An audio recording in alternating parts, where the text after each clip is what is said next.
This is Reaganism, a podcast dedicated to exploring where the Reagan movement lives today. I'm Roger Zakheim, your host, director of the Ronald Reagan Institute in Washington, D.C. On this episode of Reaganism, Roger sits down with foreign policy and national security expert General Jack Keane, who formerly served as the Vice Chief of Staff of the United States Army. They discuss the National Defense Strategy Commission and its latest report, the ongoing war in Ukraine, and the increasingly dangerous and complex situation in the Middle East. General Jack Keane, welcome to the show. Delighted to be here, Roger.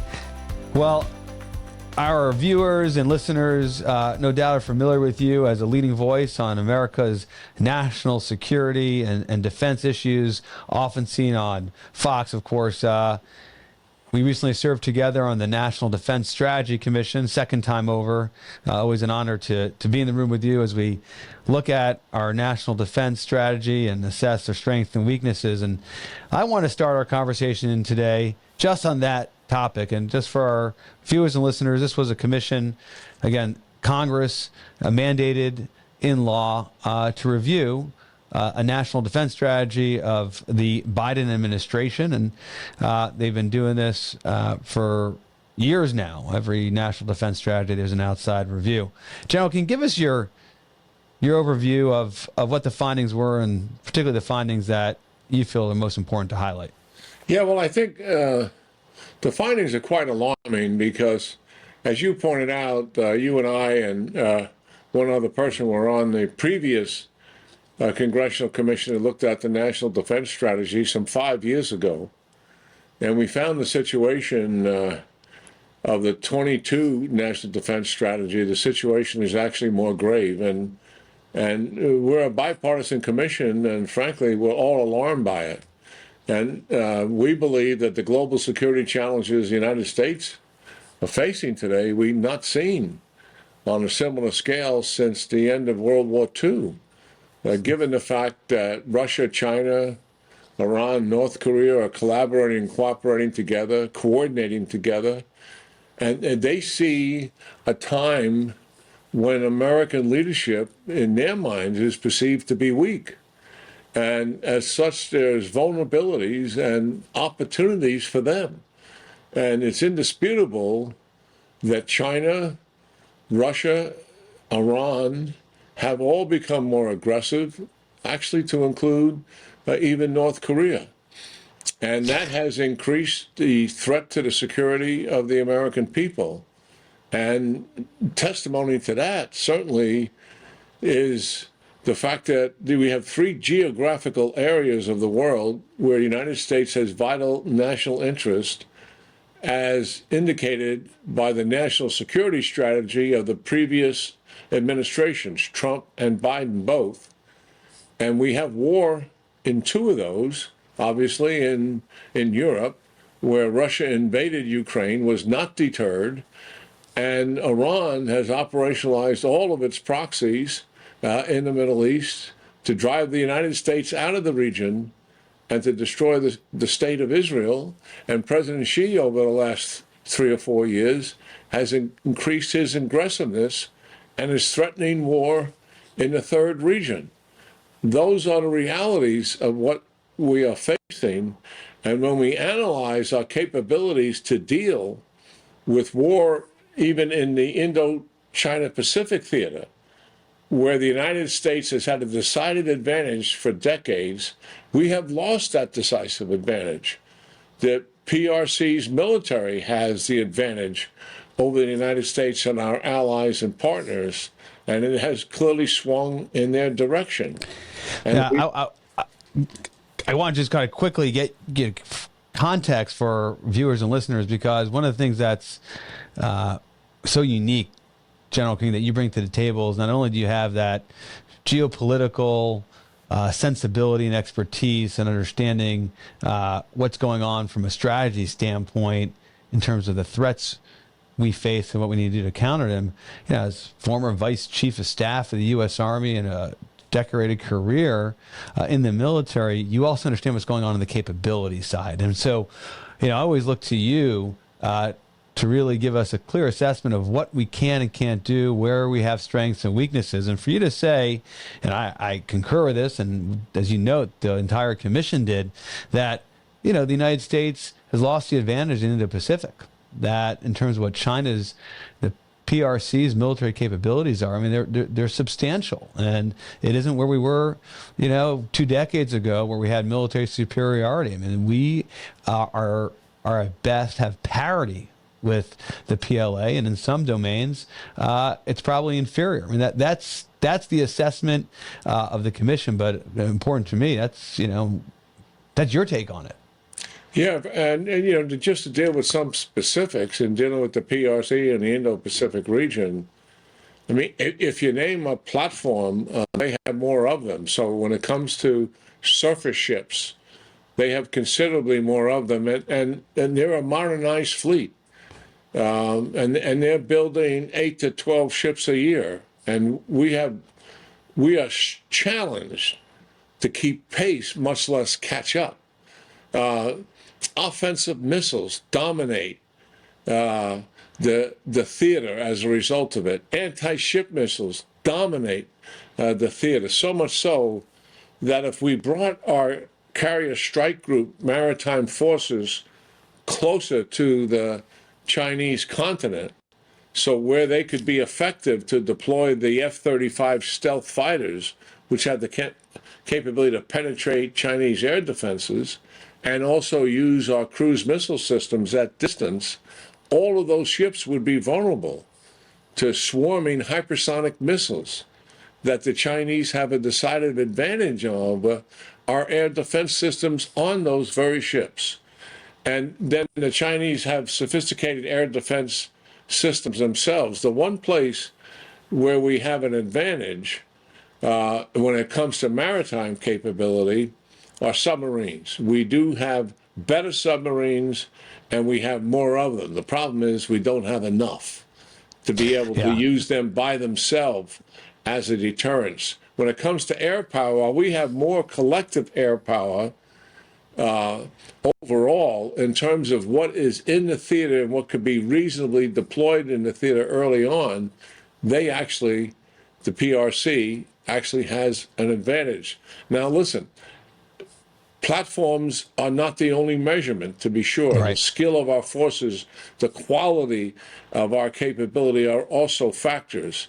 And we proved during the Cold War, that the Soviet Union, who outnumbered us in all platforms, in all divisions, artillery, tanks, etc., we put together a good enough deterrence to convince them that if they came into Western Europe with an invasion, which they had planned and practiced over and over again, that we would be able to impose significant cost.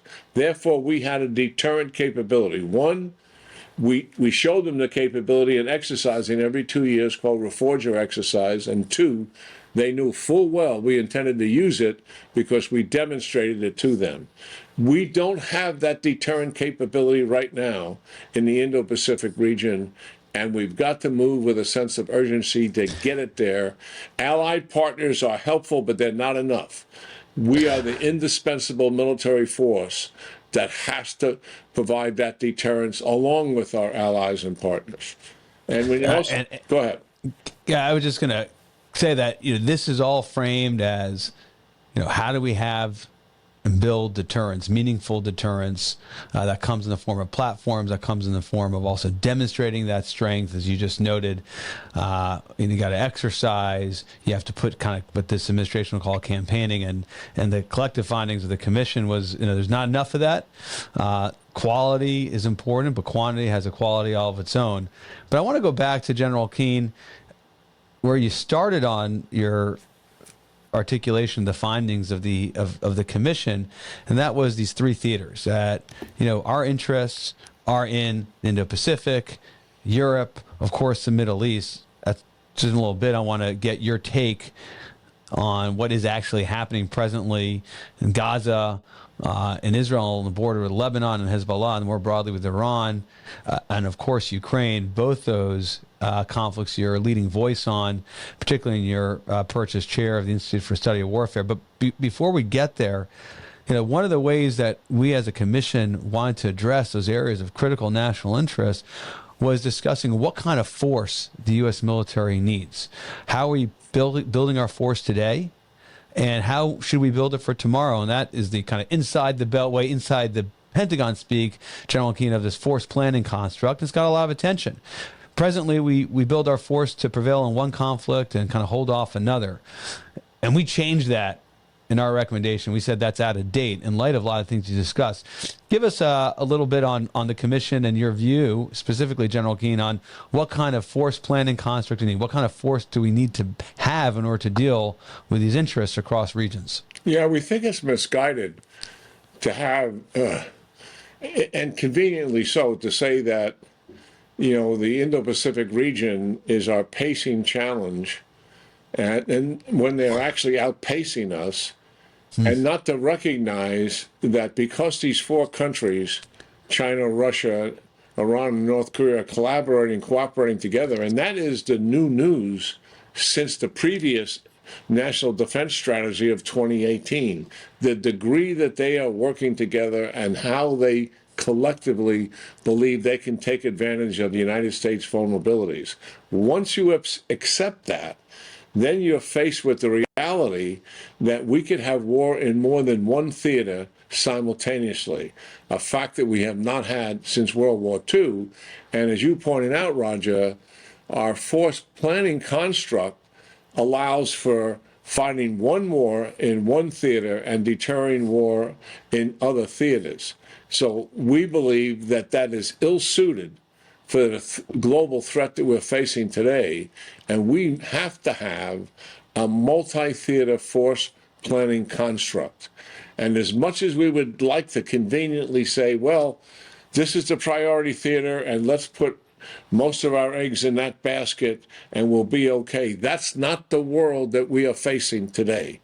And I think that's a critical point. It's not the world we're facing. It's what's driving us. And frankly, and you could dissect this better than anybody else, it's not the approach that our adversaries are taking, right? I mean, as you just noted, the PRC and the PLA, right? The Chinese military is seeking to challenge us not just in that region, but actually coordinating and will challenge us globally. They're doing that through the axis that you've just described, primarily with Russia and Iran, as well as North Korea, but also in domains that are global in nature.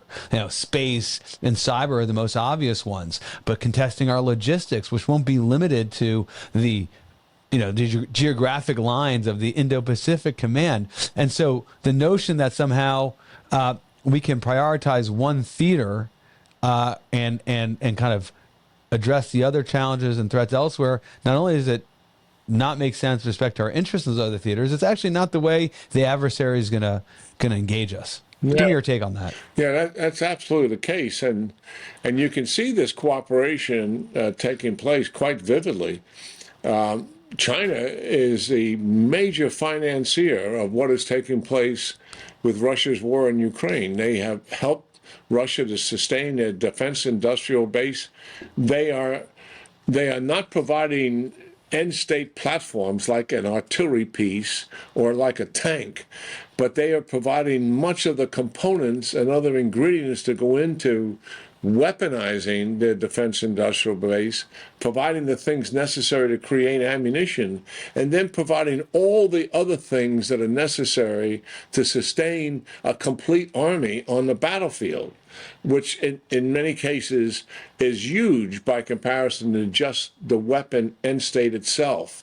So they have become the major supplier of Russia and keeping that army on the battlefield. And when you switch to what they're doing in the Middle East, they are buying up Iran's oil, and Iran is flush with money as a result of it. The administration has failed to execute secondary sanctions on China. So as a result of that, Iran has had for a number of years now the opportunity to operationalize their proxies and weaponize them with ballistic missiles, cruise missiles, rockets, and other military munitions that are actually vital to their national interest and to their strategy of using proxies to achieve their national goals in the region. And China is behind all of that. And the Iranians have established a manufacturing center inside Russia to build drones. They built it, and they have their key leaders in it, making the drones inside of Russia. North Korea is providing ballistic missiles and other missiles, which they're expert at making, to Iran and also to Russia.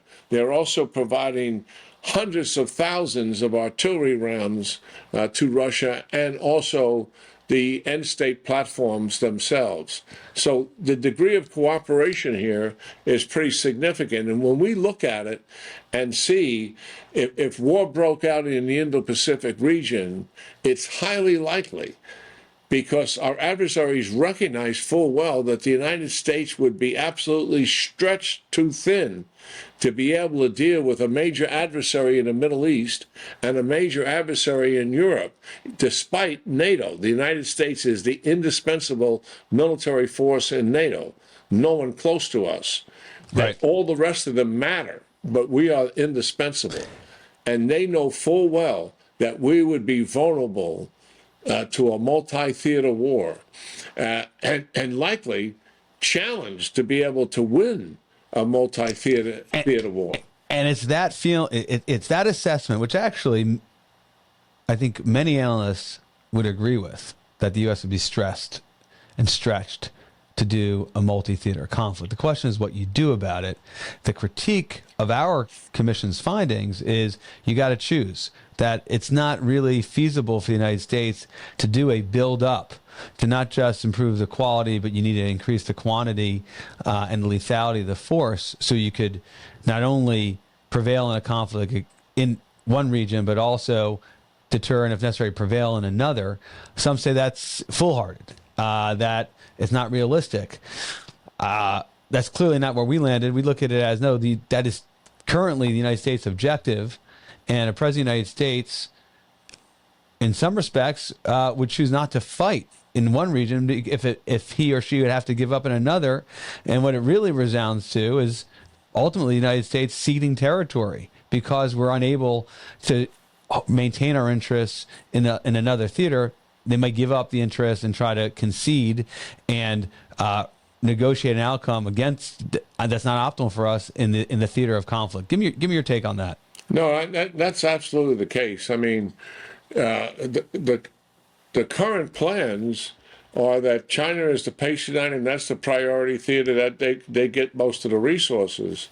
And obviously, if war broke out in the Indo-Pacific region, that would be a formidable undertaking for us. But it also would be such an invitation to Iran to really move with authority, and also Russia move with authority to expand into what we all know they want to do, into Eastern Europe, because the United States would not be able to cope with that. That doesn't mean that you can't have a strategy to deal with that and use all the elements of national power with allies and partners. And listen, the thing that we're really good at is thinking through tough problems and using our imagination and using the sense of energy and innovation that we have in this country. I mean, half of the world's capital is in the United States. It's not by accident. I mean, right. People put their money here. Why? Because they're going to make more money. Because this is the number one innovative country in the world, and we get things done, we get results. And I think we put our resources together on how we're going to handle that problem. You don't start to solve this problem until you admit there is one. Right. And you got to be honest about it. And we're not telling the American people about the seriousness of this for obvious reasons, Roger, because the American people would ask, well, what are you going to do about it? And the answer would be, well, you've got to develop a strategy and a plan and a resource allocation to go against that thing, and then sort of communicate, at least in a general sense, to the American people what we really are doing about it. And I think you have to get them involved in this thing as well, much as our leaders did when they were facing the scale of the problem dealing with World War II in multiple theaters. And we're not doing any of that.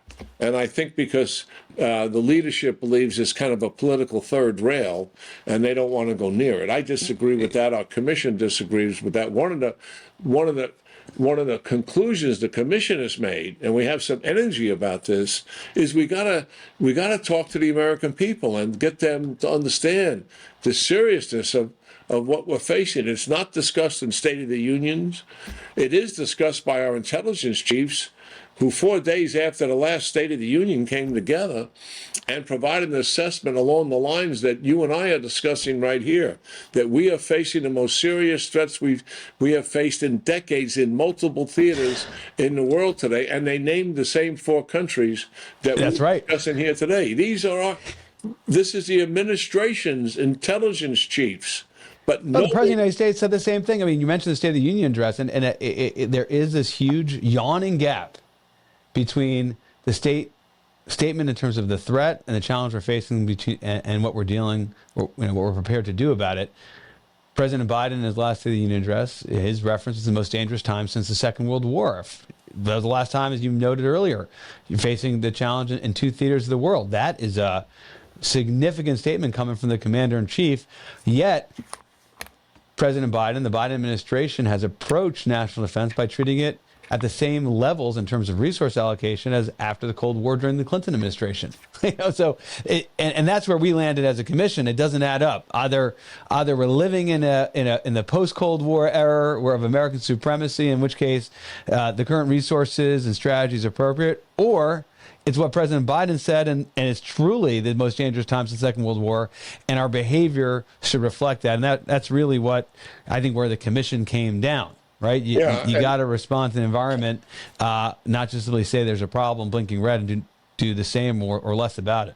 Yeah, and resources are a very important part of all of that. And resources not only help to build deterrence, but it sends huge messages, to our adversaries about where our priorities are.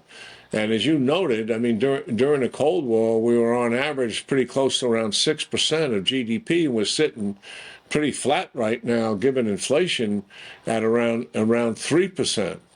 And so when you throw that out there, that's where we need to be. People just stick their head in the sand and they don't want to deal with it. Oh, that's unrealistic. We can't get there. Well, what we're saying is realistic in terms of what the threat is. And this is where our adversaries are going. It's historically relevant. You mentioned the Cold War; it's 5 or 6% GDP, but it doesn't come close to what we're spending.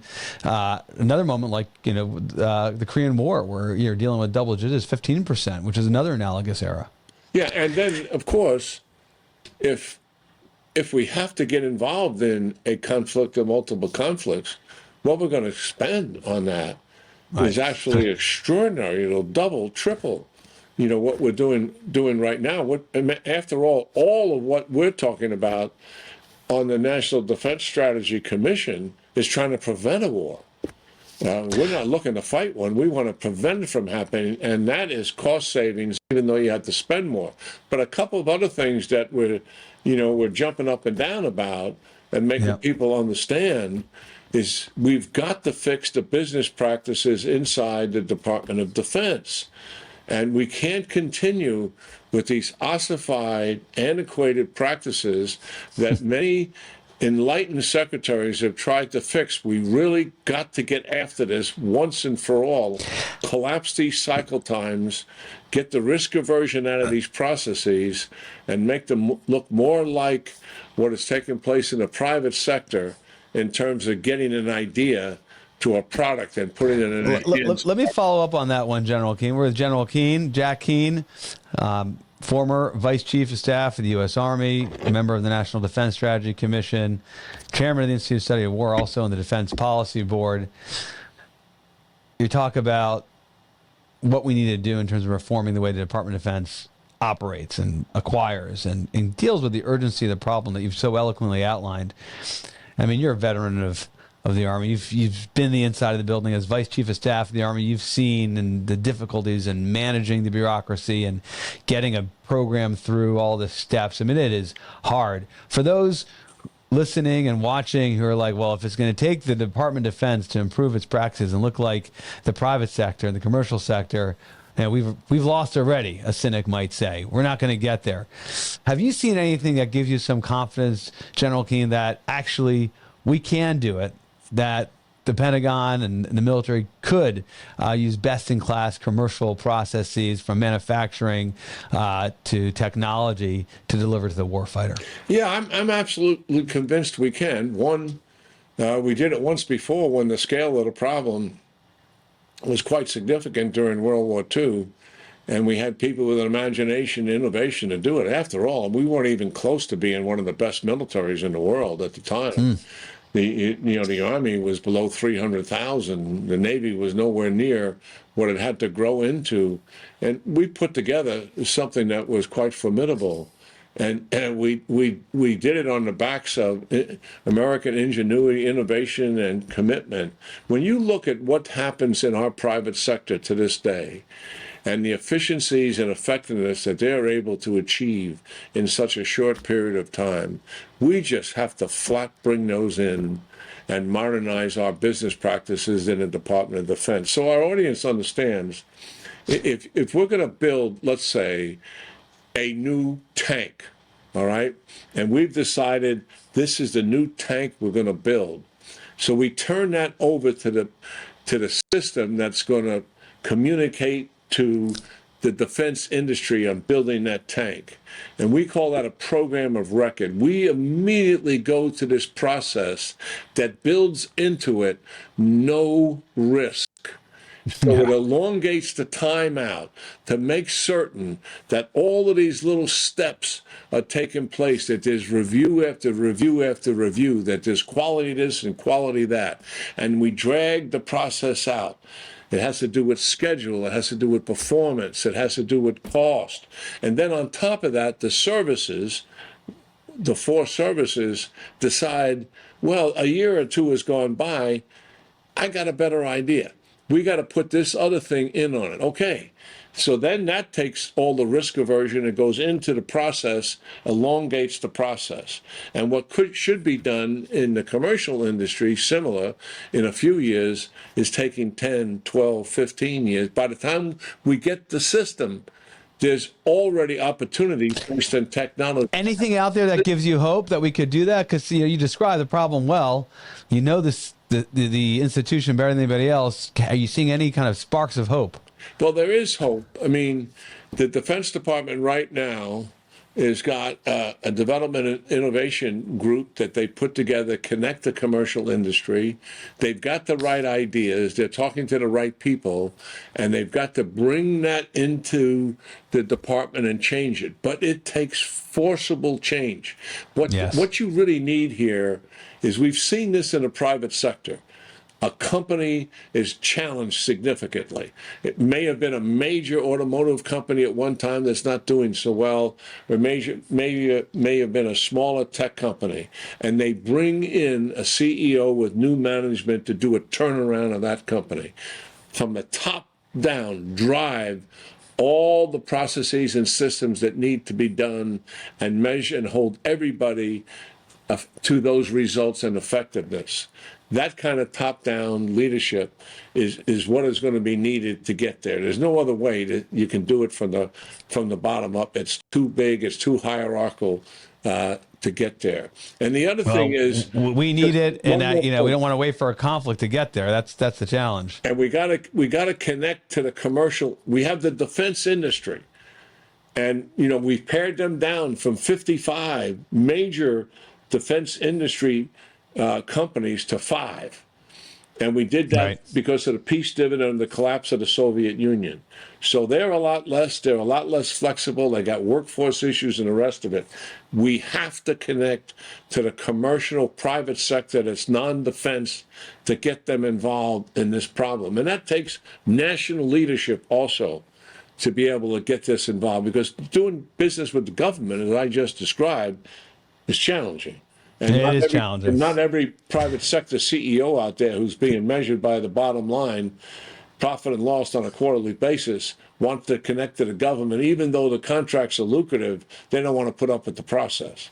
So And that's we've cut thing through we some of have to- that, but it's still an issue. We got in the remaining time, General Keane. I want to pivot from the commission and get your take on the conflicts at hand, which you referenced at the beginning of our conversation. At the time of this recording, we just saw in Israel the escalation of the conflict between Hezbollah and Israel. The Israeli intelligence, I think in coordination with U.S. intelligence agencies, got wind of a massive strike that Hezbollah was planning. Israel preemptively took out many of the launchers in southern Lebanon, but it clearly more to be done to mitigate the threat from Hezbollah against Israel. Hostages remain in Gaza. Conflict continues there, although it seems to be at low intensity. Then we shift to Ukraine, where the big news is that President Zelensky and his general chief of staff of the Ukrainian military has actually taken Russian territory, putting the pressure on Vladimir Putin and also demonstrating that it doesn't escalate in a way that puts the United States, allies, or even Ukraine at risk. Give us your take on both of those conflicts, what you're seeing, and what we should be thinking about and can expect. Yeah, well, first of all, dealing with Ukraine, I think the move into the Kursk Oblast, some 25 miles in 1,200, 1,300 square miles that they got under their control was a bold and brilliant move, and done, I think, for a number of reasons. Strategically, the general perception of the war in Ukraine is that it's stalemate. It is not. I'm associated with the Institute for Study of War, and if you get into the details every day, Russia's conducting an offensive operation, making some tactical gains, not nearly as much as they would like to do, staggering casualties on their side, major air campaign to break the will of the Ukrainian people, not succeeding at that, but killing more of them and destroying more infrastructure than what they've done in the past, because we didn't get them all the interceptors that they need. Ukraine pushing Russia out of the Black Sea, defeating the Russian Navy in the Black Sea. Underreported. Without having a Navy themselves. That's going to be a chapter in this war. And 30 to 40% of the grain is being exported. Ukraine pummeling military capacity in Crimea with long-range weapon systems that the United States and others have provided them. This move into Russia after some intelligence gathering gives Ukraine a leg up in the sense that it's telling the world that this war is not stalemated. We still have a punch here. And the reality is we are completely committed. And right here in front of you, we are doing damage to Russia as a result of it. And I think it has to do with shoring up the United States political will for Ukraine as well as European political will. Militarily, there is some issues happening here. It forces Russia to move forces to deal with that offensive operation, take them from other places. It forces Russia. There's a 1,000-mile border on eastern Ukraine. I'm not talking about the southern part of Ukraine, but the eastern part of Ukraine that borders Russia. It's 1,000 miles. Russia has not been defending it. Ukraine found the weakest of the weak spots, but also something that everybody understands, Kursk. Yeah, huge. I mean, I believe the largest tank battle in military history took place there in World War II, right? That's absolutely right. So they selected it, and what Russia will have to do now is put multiple divisions along that border to defend it, which will detract them from other things. So I think Ukraine has a leg up here. Morale is up for their own troops, psychologically, emotionally impacting Russia because no one's been on Russian ground since World War II, and now we have the Ukrainians, of all people, doing it. The so-called Nazis and fascists, who the United States is leading around. So +1 for sure for the Ukrainians. It's going to be helpful to them. They have full intentions of beginning to take back their territory. The F-16s are flowing in, not major offensive operations like they tried last year and failed at, but limited offensive operations where they can begin to take some territory back. We'll see that at the end of this year and next. I think where they're heading, I don't think they talk about it publicly, force Russia then into negotiations next year as an important end state to see if they can get to war. So it sets up for a negotiation. I want to go to Lebanon, Hezbollah, and Israel in a moment. But quick follow-up, you referenced a second battlefield. One battlefield, of course, is the actual battlefield in Ukraine.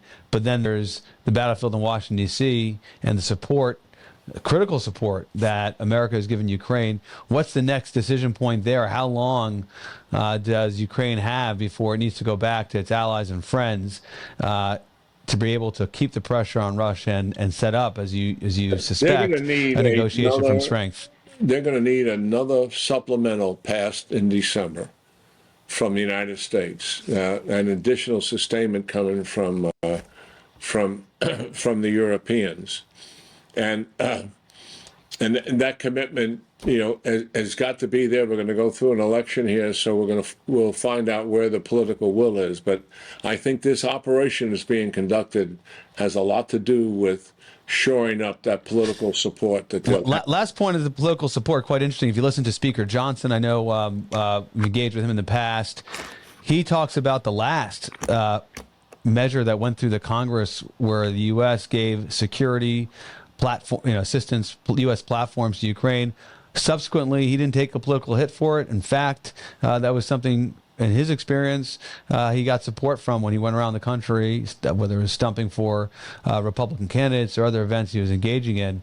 So it'll be interesting post-election, whether it's a President Trump or President Harris, what happens in December. That will be critical, both in terms of the war on the ground and then whatever negotiation that may or may not take place. Let's move to Can I just make a go ahead, please. comment about that? Underestimated is the very sophisticated Russian influence operation that was targeted on Republicans largely, but not exclusively. And many of them sitting in Washington, D.C., believed that who was talking to them was their constituents and other influencers. And that was not who was talking to them. Who was talking to them were Russians. And they were using a very sophisticated influence campaign, which they are the best in the world at. And when they went home, they found out, well, wait a second. I thought most of these people were opposed, and it was just not the case. Fascinating. And that's what Speaker Johnson was referring to. Yeah, and it's an editorial comment, but it's real, and our intelligence services are very much aware of it. Go ahead. Go on with the a great point. And, Speaker Johnson, I think, as he's reflected on it, certainly reinforces what you've just said, General Keane. Let's wrap up the conversation with your insights into what's going on in the Middle East broadly, Iran, and then specifically Iranian proxy creating the most trouble at the time of this recording, which is Hezbollah targeting Israel with a preemptive strike, and how things play out there in the coming weeks. Yes, certainly. I think Prime Minister Netanyahu has really stepped up his game here.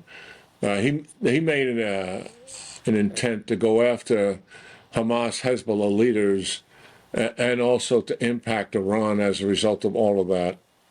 And we've seen what those results are. After all, when they killed the IRGC leaders in Damascus, Syria, the Iranians retaliated with a massive missile and drone attack of some 300 vehicles, which was quite inconsequential. The reason they were doing that was to deter the Israelis from continuing to do the same thing, which is kill their leaders. Netanyahu has doubled down on that. Right. And I think he knows that this is a weakness and he can push them back on their heels. He killed Hanaya in Tehran. I mean, he is a Sunni Hamas leader. And obviously Iran, has respect for them, but it's not the same as an IRGC leader. But the key thing was he killed them in a guest house in a high security zone in Tehran, in the general vicinity of where most of the government officials live and are protected by the same security forces that were protecting that particular guest house. He has sent a message to those Iranian leaders. I'm convinced of it. If I can kill the Hamas's political chief in your guest house in your high security zone, and he's staying there for 3 days, I think I can come after you in your permanent residence and while you're transiting back and forth. He is doubling down on them, and I'm convinced that it's going to have some impact on what retaliation looks like. From the to date, we haven't had that retaliation, right? And everybody seems to be waiting. And what will the Iranians do? And they are prioritizing, ceasefire, hostage release over that retaliation. And I know for a fact, and I know you know, that the Israeli regime, Prime Minister Netanyahu and his war cabinet, are very frustrated with the United States' unwillingness to confront Iran directly, given the fact they have attacked U.S. bases in the region over 200 times. They have shut down the Suez Canal, have fired ballistic missiles at U.S. Navy warships, and we are still unwilling to confront Iran directly. The military commander of all U.S. forces in the region, General Eric Kurilla, has recommended over 100 military measured targets, not go-to-war targets, National Command Authority and infrastructure, military limited targets to take away Iran's capability to support the proxies. They've all been denied. So that is one of the reasons why Israel is stepping up their game. Now, they appreciate the deterrence capability that the United States brought to the region, certainly. 2 carrier strike groups, missile boat, a couple of F-22 squadrons and the like. There's no doubt about that, and they have played a role. And they appreciated what the U.S.-led coalition did, that Kurilla led, on the April 14th attack, in helping to drop so many of the drones and missiles that were being launched at Israel. But nonetheless, the United States, as a matter of policy, is unwilling to directly confront Iran. And as a result of that, it protracts the war. Well, great points, General, but just to react to it, it is confounding. It must be deeply ideological on the part of the Biden administration that no matter what the Iranian regime does, the Biden administration will not reconsider and change course in its policy towards Iran. October 7th hasn't changed it. The attacks that you point out on U.S. forces in Syria and Iraq, the targeting of U.S. ships by the Houthis. I mean, this is just, the evidence is mounting, and yet nothing seems enough for the Biden administration to change. And obviously you think about an election season and differences between a Harris administration and a Trump administration. This will be one where we'll see a major, significant shift in policy between those two candidates after November. Thank you so much for the conversation. Great having you on the show. Look forward to having you back. Yeah, delighted to be here with you and your team, Roger, as always, and so much appreciate what you're doing at the Reagan Institute. Your leadership is indispensable. Super kind. I will look forward to having you back. We hope you enjoyed this episode of Reaganism. New episodes premiere weekly every Monday on YouTube and all podcast streaming platforms. If you like this episode, be sure to let us know and share with a friend.